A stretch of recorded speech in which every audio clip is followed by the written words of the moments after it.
ஷார்ட்டாக ஒரு crypto update.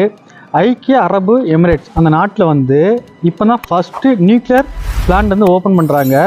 இந்த நியூக்ளியர் பிளான்ட் மூலமாக அந்த நாட்டில் வந்து 40,000 டெராபைட் மணி நேரம் வந்து மின்சாரத்தை தயார் பண்ணலாம்.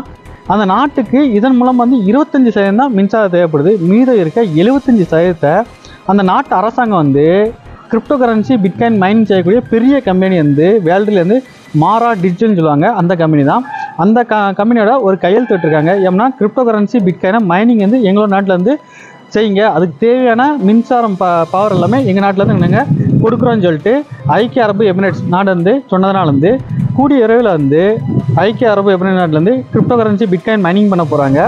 அதன் மூலமாக அந்த நாட்டில் யூஏ நாட்டில் வந்து அதிக வந்து கிரிப்டோ கரன்சி பிட்காயின் பயன்பாடு வந்து அதிக வரதுக்கு வாய்ப்புன்னு சொல்லிட்டு தகவல் சொல்லியிருக்காங்க. இந்த தகவல் நீங்கள் ஒரு கிரிப்டோ சம்பந்தம் செய்யறதா இல்லை உங்கள் ஃப்ரெண்ட்ஸ் யாராவது கிரிப்டோ சம்பந்தம் செய்யறதா கண்டிப்பாக அந்த நியூஸ் அவங்க ஷேர் பண்ணுங்கள். கண்டிப்பாக கிரிப்டோ சம்பந்தம் நாளைக்கு அவங்களுக்கு கிடைக்கும்.